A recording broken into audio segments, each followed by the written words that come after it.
Hi, beautiful people, and yes, happy Saturday. Today I want to talk about the laws, the 18 laws of the universe, right? People normally talk about the 12, or you'll see maybe about the 7, right? But it's altogether is about 18 laws, right? Now, these laws are not human laws, obviously, right? They're not physical laws which you actually are written somewhere, okay? They are more energetic laws of engagement for the game of life, right? So there's a law of oneness, which is basically speaking about everything being connected, right? There's no true separation. We all connected at the high frequency or the spiritual level, right? We're all connected because of the game itself is all about the energy, right? So energy frequency, right? So there's a lower vibration as well.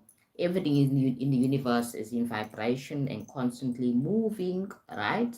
Everything in the universe moving and vibrating at a certain frequency, right? That's why they speak about that. The frequency of vibration, what you call patterns and stuff like that, right?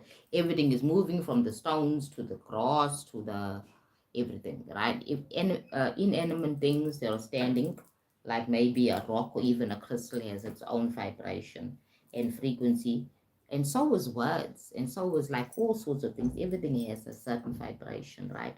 In the law of correspondence, so above, so below, within and without, your outer world relates to your inner world kind of thing. You understand? Yeah. The law of attraction is also very big. There's even a book written on that, law of attraction, and people just zone a lot on the law of attraction, not understanding that all the other 17 laws work together with the law of attraction to make attraction possible, right? And then, well, the law of attraction speaks about like attracting like, okay? What you vibrate to, your thoughts, your feelings, and your energy, right? Everything is what causes you to actually attract certain things, because you need to be in resonance to that thing to attract it into your life, all right? Then there's a law of inspired action.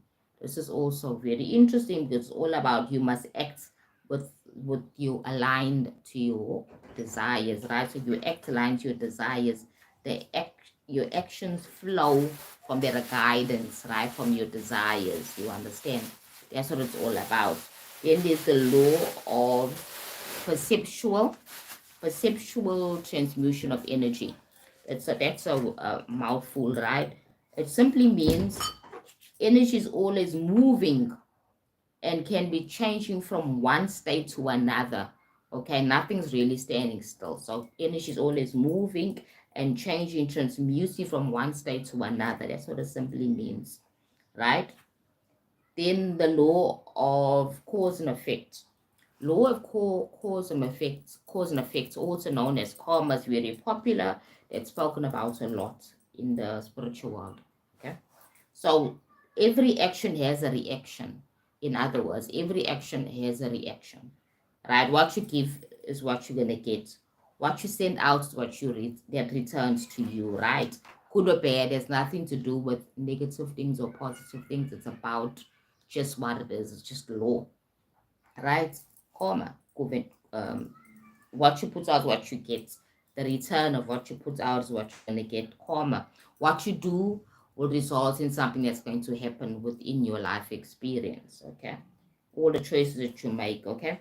And then the law of compensation. This one can be seen in a very mundane level as well. When we sell something and get something, we get paid for that thing, that the goods or the service that we're selling. Okay, like when you work in a mundane job or something like that, right? The universe compensates for every action through blessings and challenges. Through blessings and challenges, right?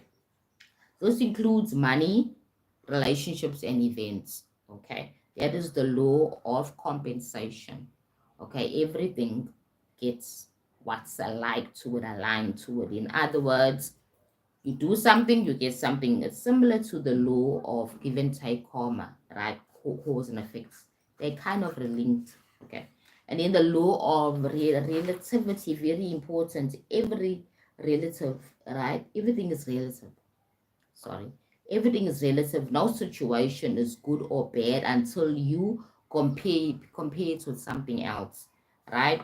Comparison. So the law of relativity is about comparison, right? You can say that again. Everything is relative. No situation's good or bad until you compare it with something else. Okay. Then the law of polarity. Polarity, everything has its opposite, right? Everything has an opposite, light and dark, good or bad, up and down. You understand the opposite. That's the law of polarity. Then the law of rhythm. Life operates in cycles and in seasons, right? It's like in a circular movement. That's the law of rhythm. Everything operates in cycles and seasons and in patterns, okay? Flow and change, constantly changing and flowing. Time, life is about the flow. It's just fluid. It's moving like seasons, winter, summer, autumn, spring. You understand? Even in a human life perspective, you're born, become a toddler, you become a young little boy, then you become a adolescent. Now you're maturing, you're getting more mature, right? You become a man, right? Okay, and then you become a father, maybe you get up a young man, a father, then you become an older man. In the female concept, you become a child, or a child, a little girl, go through adolescence, and you become a maiden, right? Then you become a mother, and then you become a what you call a crone, an elderly person, right? So like there's a flow, there's an easy flow as we're going on, right? So life is like that. Life has its rhythm. It has rhythms and seasons and flows and change. Okay. Then the interesting one is the law of gender. All things have both male and female expressions. All things have both male and female expressions. Right? Very interesting concept. Both masculine and female energies exist in things. Everything has a male side and a female side, which is quite interesting, right? A balance is to keep creation and manifestation. It keeps a balance between creation and manifestation, right? So everything has a male and a female concept to keep a balance between manifestation and creation, right? Then a law of mentalism. Law of mentalism, the universe is mental, right? Everything is mental. Everything begins in the mind. Thoughts create reality. Everything begins in the mind. The universe is mental. I like this one. Universe is mental. As everything begins with a mind, with a thought, with a perception, a worldview. Your life is built around your worldview. Your manifestations are built around your worldview, right? Because everything is mental. When you want to try something, if the thought comes first, right? The thought comes first before it manifests into reality. It's first a mental construct. That's a nice part of manifestations, understanding these things, right? So if you are manifesting, or you want you to manifest consciously without just creating things unconsciously, the best start is to learn the laws of the universe, and learn how you work and how this reality really works, right? And the next one is the law of unity. Everything's united, right? At the soul level, there's no separation. At the soul level, there's no separation. We all different expressions of the same one, complete oneness, the totality, that divineness. We all an expression of the divine oneness, that divine source, divine God, the divine creator. We all a creation of that expression or that being, right?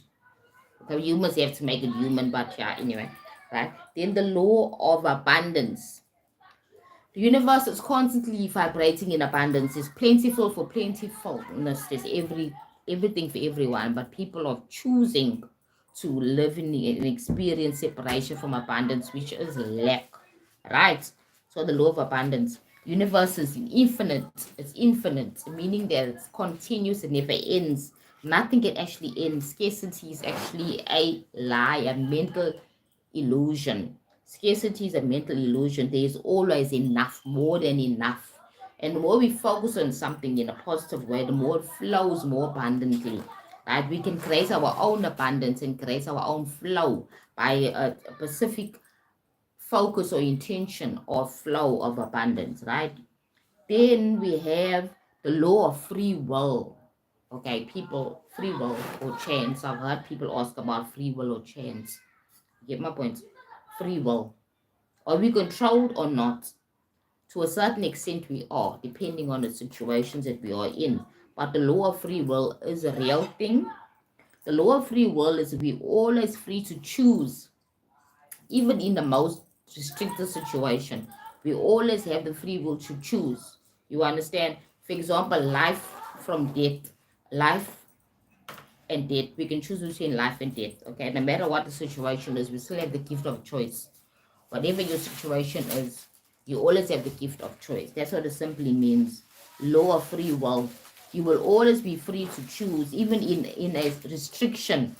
Your soul holds sovereignty. Your soul is that oversoul that's higher, that sees more than what we see in this physicality. You only see your life now. You see your family, you see your job, you see all the physical things that are restricting you, right?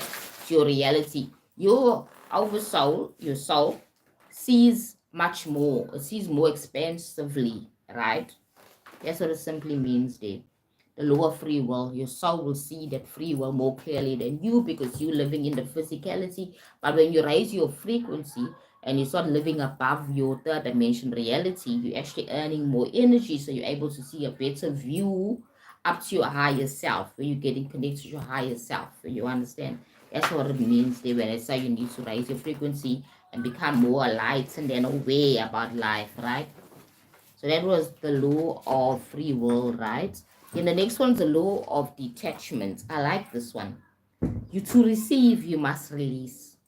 To receive, you must release. This is kind of hard for us as human beings to understand that you need to release before you receive. So you don't hold on. Do not immerse yourself into something. Don't hold it too tight. Hold your manifestation, the things you want lightly, and understand that even if it doesn't manifest or doesn't come through the way you wish it will come through, you will still be okay. Do not immerse your life experience to all the things that you are manifesting or asking for or creating in your reality, because when those things come to an end, you should still be okay with having none of it. That's what it simply means. The law of detachment. To receive, you must release. Surrender attachments creates space for miracles, right? So you have to surrender attachments to certain things, right? Surrender attachment that you have to the things that add value to your life, your physical experience. I understand that things are constantly changing, because today you might need this, tomorrow you've been needing something else. So why would you hold on and immerse yourself into a certain experience when tomorrow you can change and not want that thing anymore, not even need it anymore? You need to release it. In, like for example, marriages, when you don't follow the law of detachment, you add more suffering. And I think that's what the Buddha was speaking about. When human beings create their own suffering is because they don't allow themselves to be detached to the world, the things in the world. They get too enmeshed to the job, to the marriage, to the house that you've been paying for, and you know that bond, that more mortgage you have, you're attached to it because now you put all your energy towards it.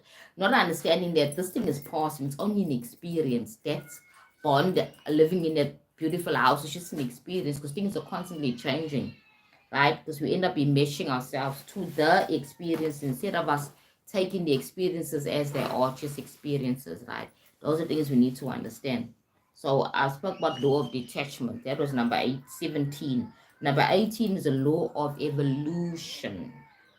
Your soul is here to grow, right? We in the physical so much, we don't understand there's something more than just this physical body that we're living in, right? You are not your body, right? Your soul, your oversoul, is here for you to grow and experience experiences. Every challenge is an opportunity to evolve. Every challenge is an opportunity to evolve. We are not able to evolve if we're constantly in relaxation, if we're not expanding ourselves. We need to be stretched. We need to have the challenge of life, right? So your soul is here to grow. That's what the law of evolution is about. The soul being here to grow, right? Your body is just the source, that thing that's in the game, playing the game. But your soul is outside, and your soul is easy to connect to if you're able to reach that frequency. You understand? Reach your frequency by reaching your higher self. Wanting better for yourself, wanting to live outside the constraints of the physical world, understanding the world better can open you up to reach your higher source, your higher self, to get to your soul level, you understand? But we all trying to get to at least reach your higher self. At least your higher self will make your life experience in the physicality much more easier, much more enjoyable when you understand the higher view of your purpose here. What are you here for? You understand? That's why they say raise your frequency and try and get connected to your higher self. So you're able to see the higher view of your own expression here. Right. So now we'll go through each one of these 18 laws, okay? Just to go through them one by one, right? So I actually mentioned only, how many I mentioned? I think about, yeah, I mentioned all 18. Right, let's go to number, what number we can start by? The 18 laws, guided expressions for each one, okay? Law of oneness.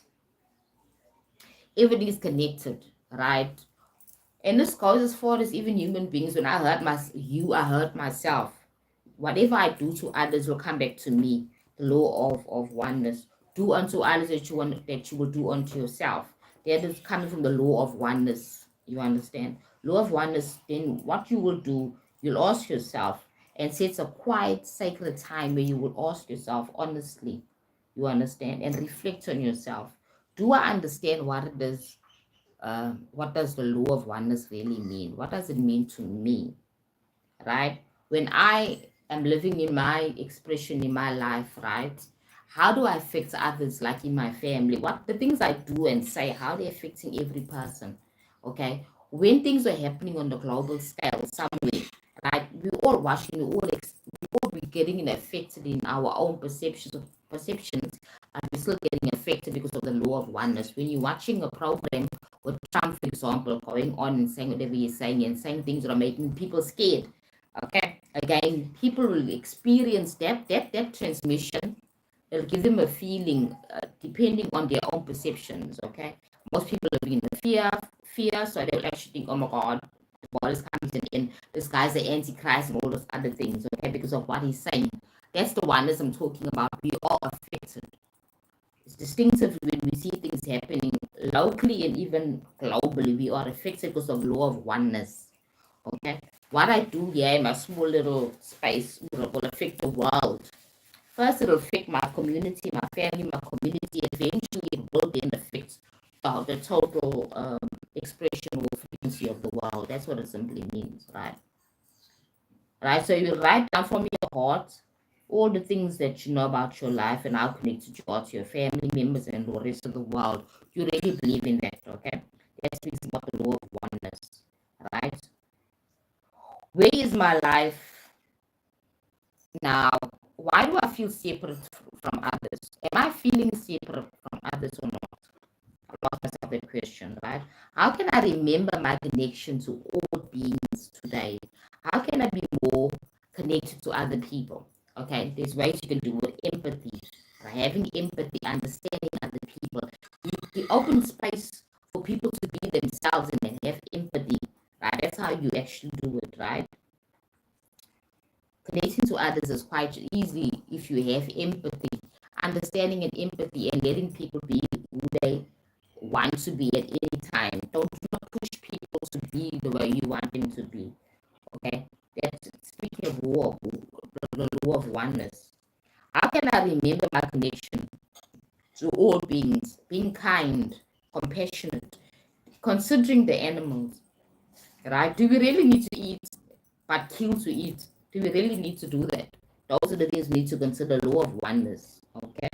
Consider that what we doing onto others, will we allow that to happen to us as well? How will you feel if you are hunted and poached and bred for meat? How will you feel? No, those are just an example of how we connected, and we're not only talking to connecting to people, also connected to the universe, connected to nature, connected to animals. Everything is connected here. It's a frequency, remember? Yeah. And whatever pain I afflict on others, I afflict on myself. When we are killing the animals and treating them like their property and commercializing them, we're actually hurting our own selves as well. as a collective, right? As a collective expression, right? You're in a lower vibration.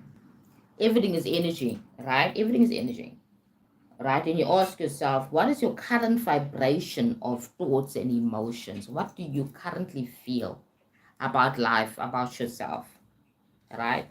What is your constant vibration? Your current one, your constant one, as well, are actually linked, right? Lower vibration.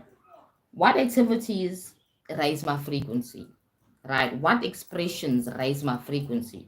Okay, what do I do in my life that can raise my frequency? Number three, how can I shift from high vibration, right? How can I shift to high vibration? Sorry, how can I shift to high vibrations at the moment? Again, just a change of thought can change your vibration. You change your focus, your thoughts, because that's the subtle part of you. Those the thoughts of the past that nobody cannot really can see, right? So that's the part that you first work on, your thoughts. Okay, your thoughts. What are your core thoughts about life? Okay, what are your core thoughts about life? That's the whole idea. What are your core thoughts about your life expression? Okay. What you think about yourself and others?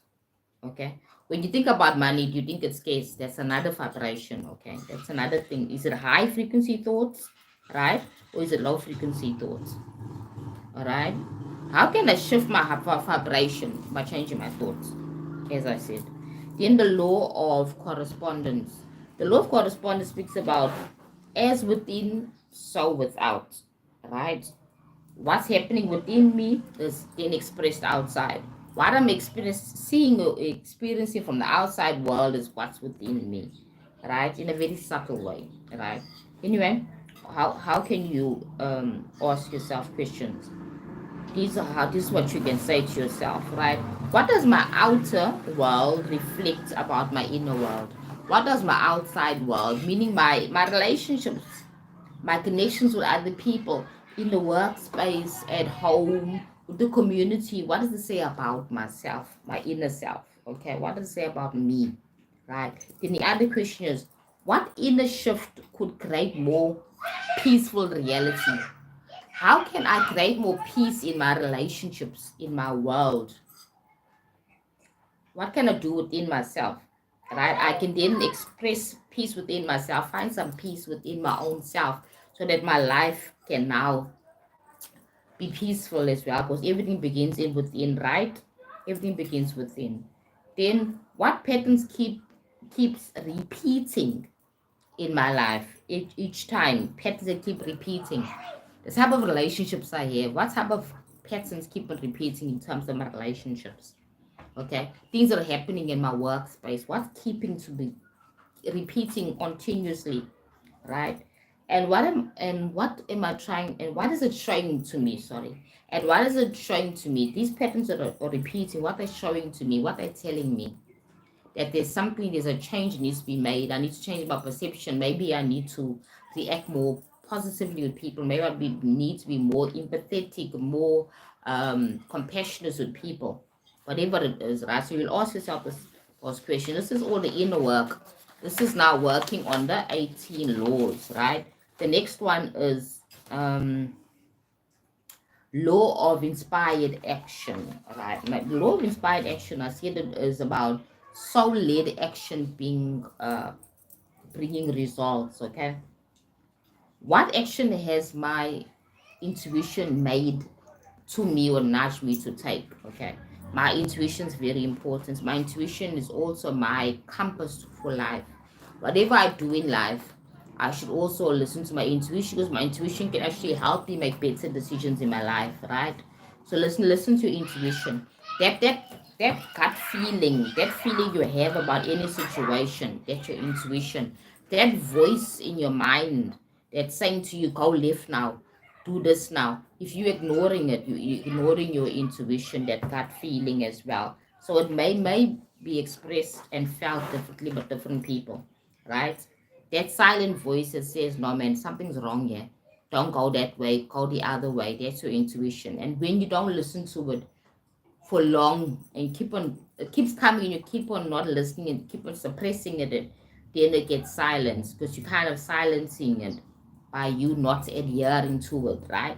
It's like a knock on the door or a bell that's been played by the door. Somebody rings the bell and you don't listen to the bell. Eventually, the person will stop ringing the bell, right? Same as your intuition, very important. That's why you need to follow you and listen to your intuition, because it's your guide, it's your compass, right? In the law of perceptual transmission of energy, right? Mouthful. This simply means energy is always shifting and transmuting. And everything's energy, right? So energy is constantly changing and transmuting and shifting, right? Always. Then you ask yourself, how can I turn fear or doubt into love, and that will encourage myself today, right? How can I change doubt and fear into love? Right? By changing my focus and understand again, I'm going back to my perception. I'm going back to my perception and I'm changing my perception so that it can be more aligned to love and less aligned to fear. Whatever happened in the past, let go of the past. That's the way to do it, right? Understand that the past happened, and you actually been triggered by past events. So when you make peace with the past and release it, you're able to work on that reaction. It won't be a reaction of fear, but more reaction of love and hope that better things are going to happen, right? Like, for example, you addressed with a new opportunity, and then you think about the past experience, maybe a business, and maybe the business failed and everything, and it was so many depressing and all those things, right? Then you pull back and you react with fear. Okay, instead of you understanding that that's the past, let it go, let it flow past, and allow new things to come through in your life. Choose love, choose hope that better things are going to happen. You understand? That's what it's all about. Transmuting that energy to make it more positive for you, to work for you.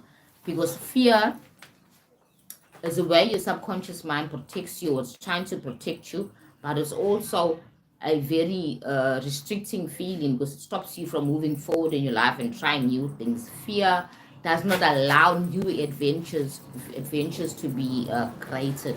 It doesn't allow for new expressions, right? Fear keeps you restricted and stops you from trying new things.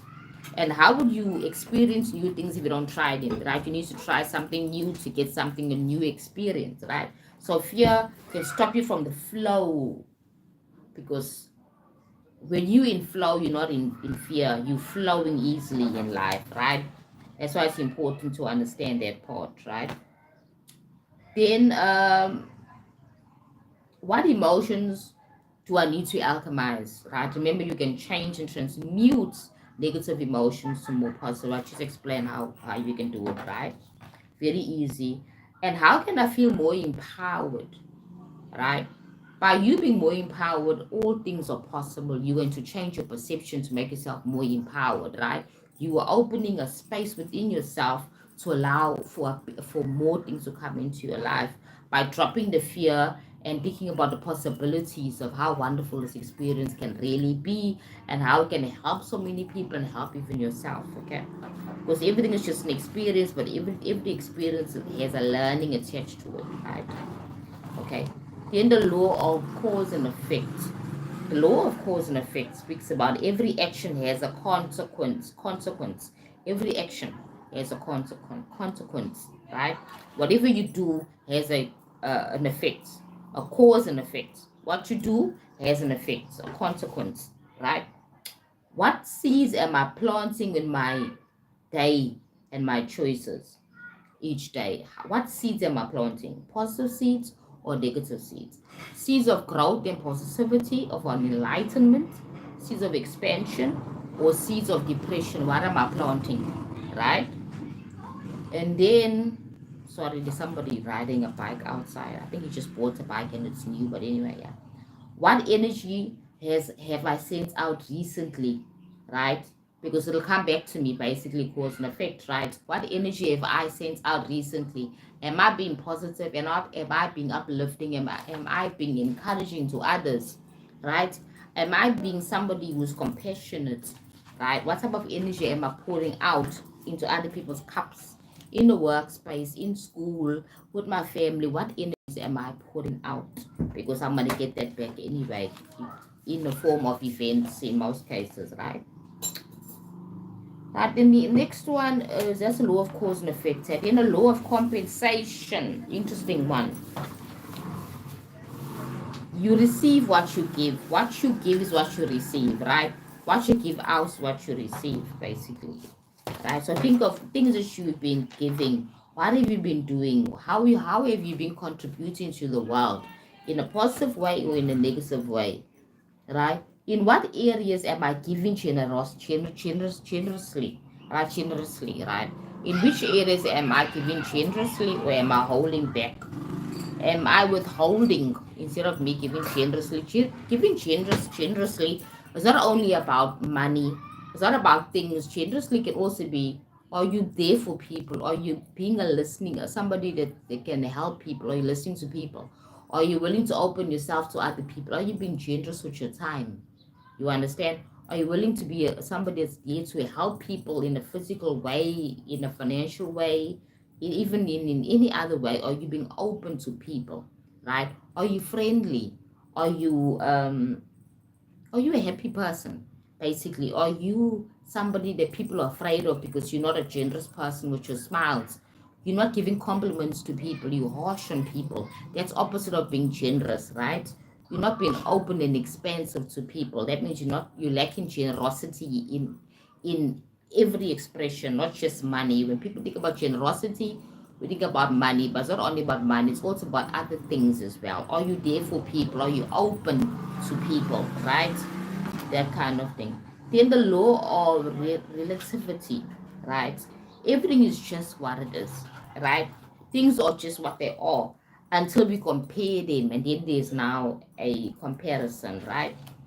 So relativity, the law of relativity is about everything is just until we compare it, okay? So in other words, your experience will be different to mine if you compare, right? Relatively, that kind of thing. Let me see, go on. What challenge in my life is teaching me strengths, and which strengths have they taught me, okay? Let me reword it.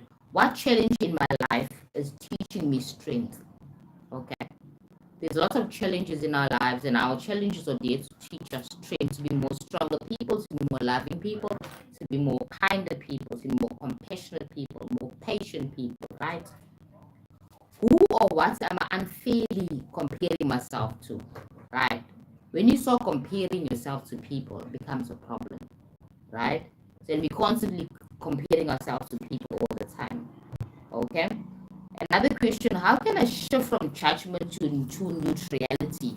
How can I shift from judging other people and judging myself to being neutral? That's a good question, right? By not judging other people, not comparing other people, understanding people are all what they are and accepting for what they are, basically, right? And move on, just give them the space to be who they are, right? Then the law of rhythm, right?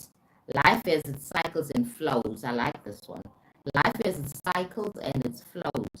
What cycle or season am I right in at this moment, right? Am I resisting the cycle or am I at ease? Am I accepting the cycle? Okay. How can I respond to change in a more positive way?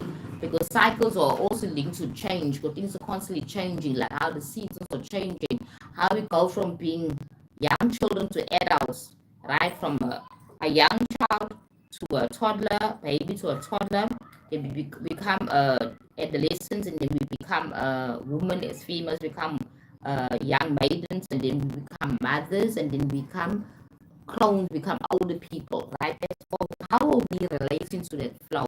Are we resisting that flow, that natural flow? Because it is the law of rhythm, it's related to the law of rhythm, okay? Very important.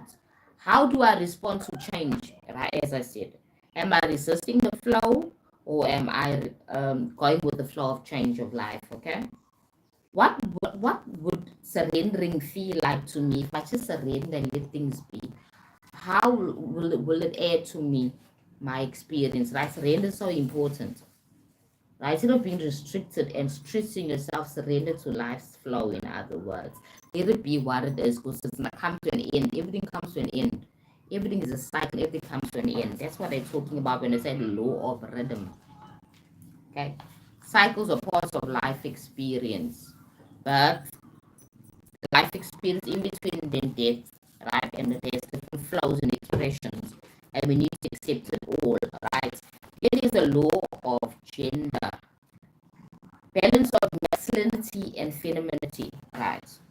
There's gender assignments that we have, male, female, whatever. Then there's the feminine and masculinity expressions, actually, right? So this law speaks about everything having a male and a female expression, masculine and feminine expression, right? Everything in this world, the universe has it to create that balance, right? Always. So you'll ask yourself, which energy is more dominant within me? The masculine energies are more dominant? Do I respond to life in a masculine way all the time? Or do I know when to switch and change? Am I flowing my energies? Am I using my right brain and my left brain in a balanced way? Am I using both? Or am I basically more feminine? Or I'm basically more masculine? I remember we live in a world where everything is very rational. It's about the right brain, about the male brain, right? This world is based on that, right? Neglecting the femininity. Femininity comes in and it's makes everything easy and flows about the emotions, about the feeling. And feelings have been kind of rejected by society, because if you show your feelings, oh, you too emotional and stuff, like people assign negative assignments to being more on the left brain, right? More feeling based. Okay. Now we need to have a balance. So a balance, what universe is looking for, a balance. Are we going to be using both these gifts of femininity and masculinity to create this life experience? Or are we understanding when to be more feminine and when to be more masculine? Are we understanding the flow? You understand those things? We need to get to understand the law of gender is all about that, right? The other question you can ask yourself regards to the law of gender is, let me just page over here quickly. The other question you can ask yourself is basically, the other question you can ask yourself is, how can I honor both expressions? How can I honor both expressions? Instead of me saying that being more masculine is a bad thing and more feminine is a bad thing, how can I honor both? How can I zone them together and cause a balance in my life? Then another question you can ask yourself is, where do I need more softness? Remember that the femininity is about the softness, about the surrender, it's about just the being open. That's what it's about, right? Being open. That's the femininity, right? So you ask yourself, how can I honor and when honor this expression? When can I be more softer and when can I be more masculine? As I said, it needs to be structure. You need more structure to understand that everything will have a negative, I mean, a feminine expression and a masculine expression, and when to use it. And that's the problem in relationships. We have a problem because females are coming more masculine because of the world we're living in. You know, they forced to or they push to be more masculine, right? Then their relationships suffer and they're more like career is prospering, but their relationships are suffering.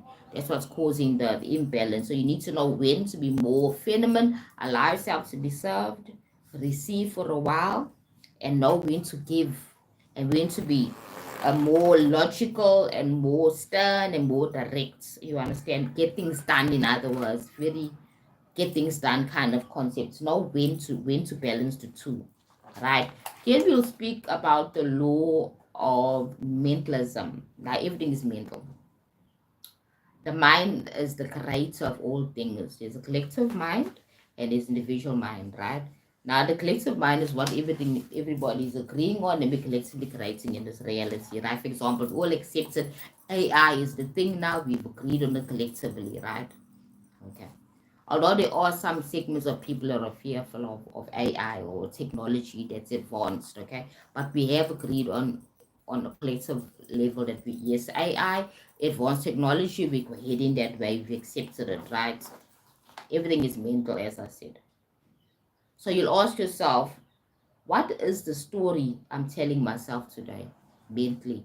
What am I telling myself today? By my thoughts, by my actions, by perceptions I'm having today. What am I telling myself today, right?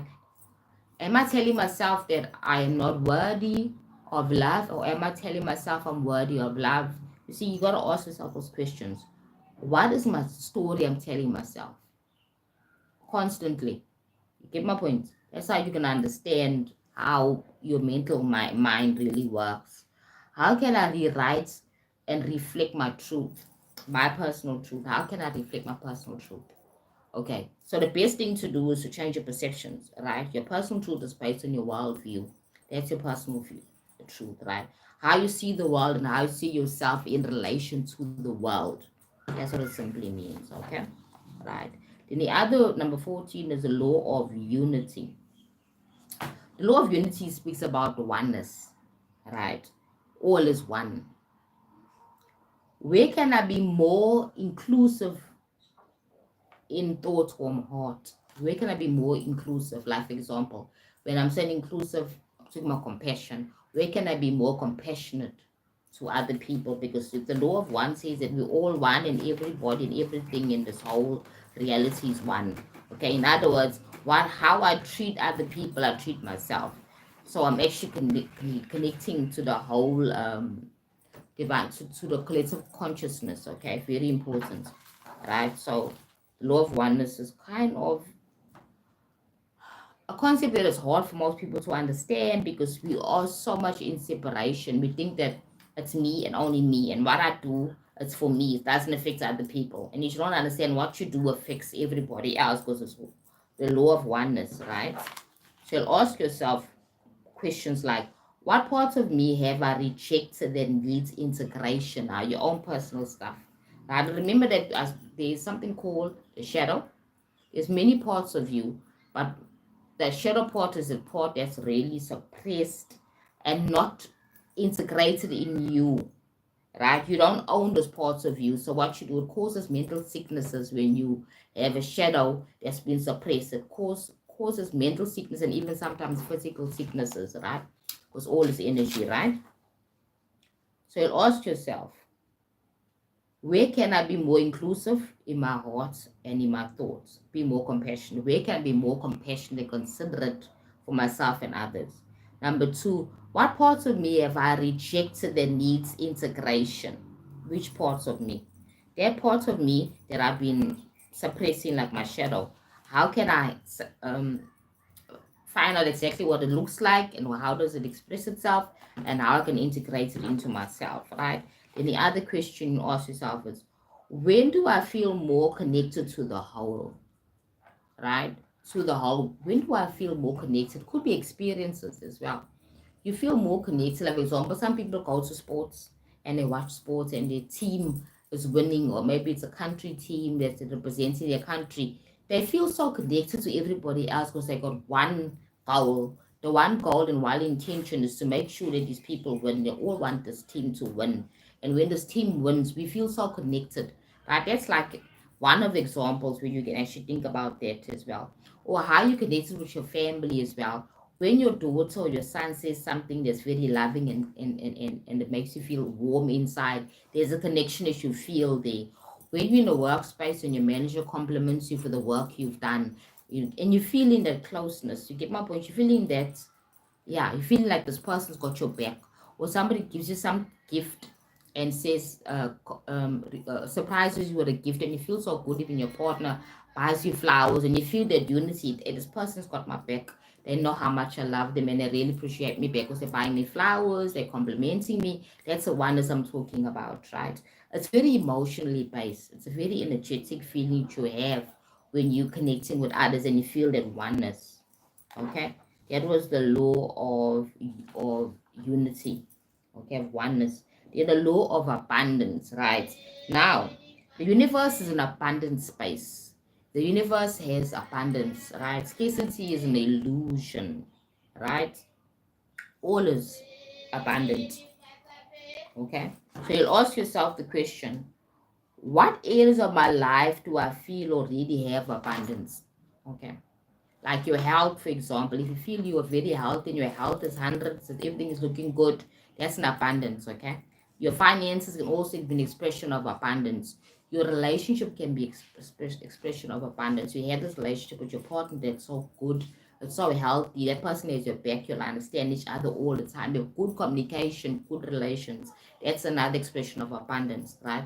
Abundance is not only the physical things, also the emotional things. Okay, when you're feeling at peace with yourself and you just love your life and you feel so at peace at life, that's an expression of abundance on its own, right?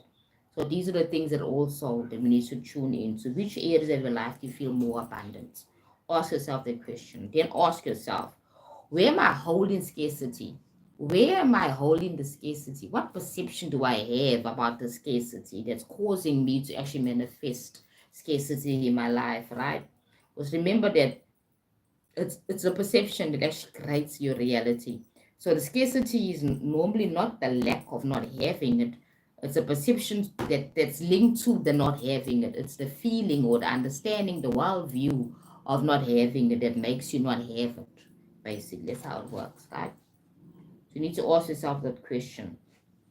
Then you ask yourself the third question: how can I trust that there's always more than enough? Faith, that's a big key.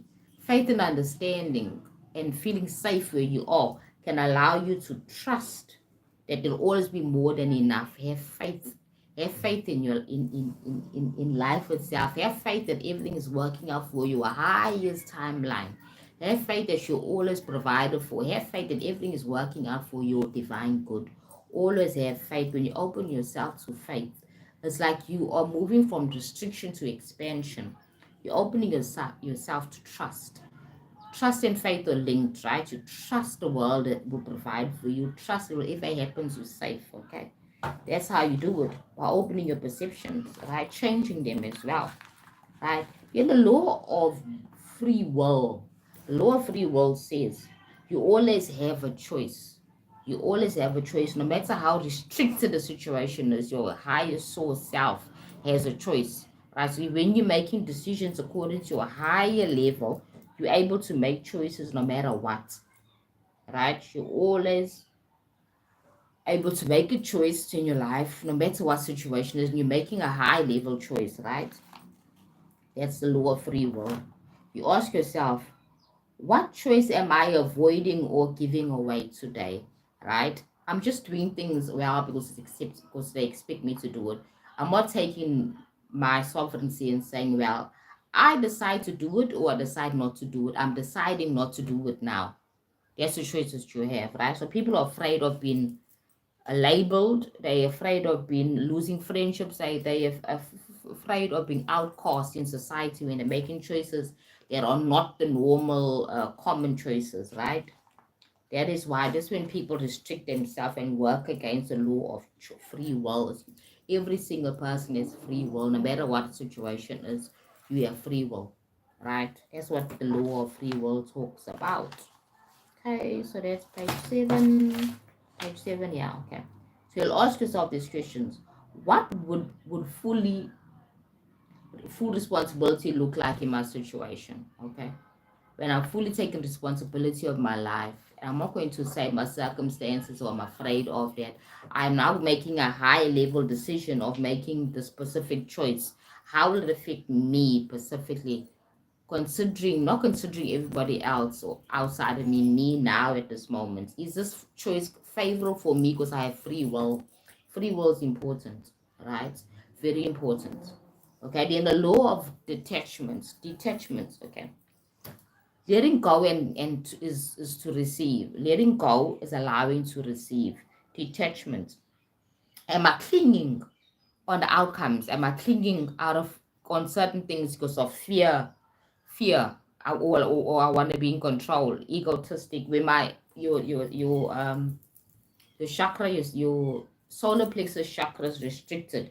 You don't have a sense of control. You have a low sense of self, right? So you have a problem because your solar plexus is restricted. You don't have a good sense of yourself and you're living in fear and you get low self-esteem, right? So when you are living in detachment, you're not really attaching yourself to things and situations and circumstances. You know that you are thriving even outside of any situation. You'll always be okay, right? Okay. So you'll ask yourself, am I clinging onto fear or control? Because I want to be in control. Am I making my decisions out of fear or being fear of being out of control? Okay. how will it feel to surrender to the truth, to the situation, right? That is what it is now. How will it feel for me to surrender, right? Then how do I detach myself from the situation, this thing that I want? I know I want this thing, but I know that even if I don't get it, it's okay. I'll still be fine, right?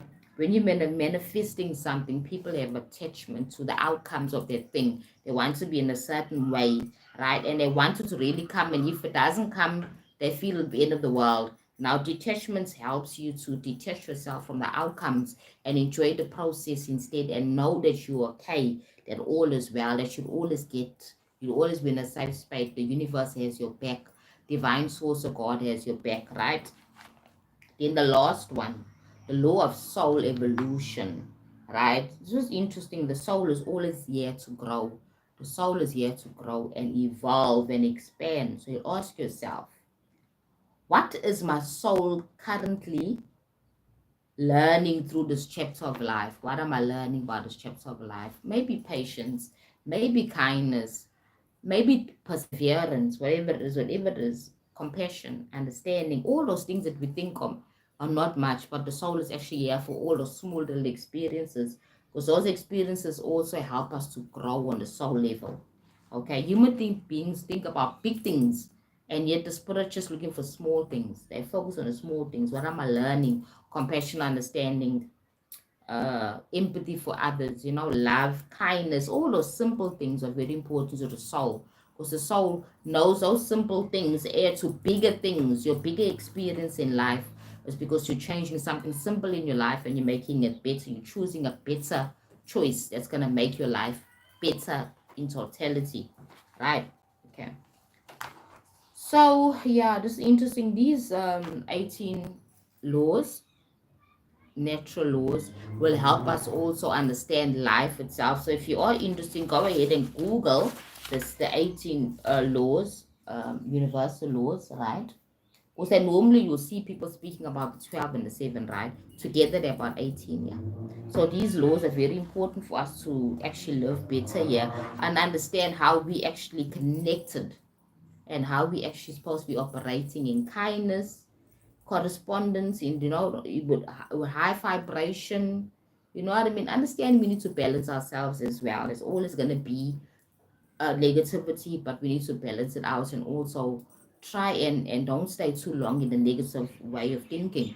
So we're not able to manifest negative things all the time. Right? We need to also raise our frequency so we can have a better reality, a better global experience here in this world game, okay, in this game of life, okay. So these laws are online and they're accessible to any person who's interested in them. Like, laws are very important because they help us in how to engage as productive people. Loving kindness is very important. Take time today to accept the love that's free. You don't pay for love. You don't pay for compassion and understanding. It's all free. You just choose to resonate to that. Open yourself to kindness. Open yourself to goodness. Open yourself to that frequency of wellness in your life. Okay. So that's what we're talking about today. I hope this topic was interesting. Again, I'm Sissy. Go ahead and subscribe to my channel and like my video, and then click on the subscription button so you're able to also get the videos as I post them in, right? I'm building my numbers, and I know that sometimes that can be a bit of a challenge, you understand, but anyway, hopefully my channel numbers will start growing as well. Okay, guys. So that's what I'm speaking about today, the universal laws. Universal laws that are very, very important for us to understand. Much more than the normal, mundane, legal laws. There's other laws that actually govern those laws as well. You get my point here? So universal laws are subtle laws not written anywhere, but they are there. 18, we speak about the divine oneness, number 1. Number 2, law of vibration. Number 3, law of correspondence. Number 4, law of attraction. Number 5, law of divine action. Number 6, law of perceptual transmission of energy, right? That's 6. Then the law of cause and effect is karma. Then the law number 8, sorry, law of compensation, right? Very interesting. Then the law of relativity, That one's very interesting. Law of relativity, sorry. Right, in the law of polarity and in the law of rhythm, everything is moving in vibration. And in the law of gender, everything has a assignments of negative and positive, feminine and masculine energy, right? In the law of mentalism, everything is mental, right? In the law of unity, everything is unite, you one, everything's one, right? Law of unity. Because divine consciousness has united us to one, but we are living in silos, and we in the ego and focus on the self, understanding that there's a law of unity. Okay. In the law of abundance, because scarcity is an illusion, right? Law of abundance. In the law of free will, the free will, that's 16, then 8, 17, law of detachment, detaching yourself from certain things and only mesh yourself. And then the last one's the law of evolution. We have to grow and evolve as beings, okay? So, yeah, if you have not as yet, go ahead and just like and subscribe to my channel, right? And I will be posting, I normally post once a week, like now it's twice a week, right? But anyway, guys, have a great weekend, and also take care of yourself, and remember that love as high frequency, and love is begins within ourselves. We begin to love and accept ourselves, we're able to love others, because then we're able to heal our own wounds within ourselves. When you begin to heal and embrace yourself and accept yourself as who you are, including all your imperfections, you're able to also express love to other people. It happens like that because the fact of what you inside will be expressed on the outside, right? So guys, you have a great weekend further, and don't forget to subscribe to my channel if you have not as yet tried. Ciao.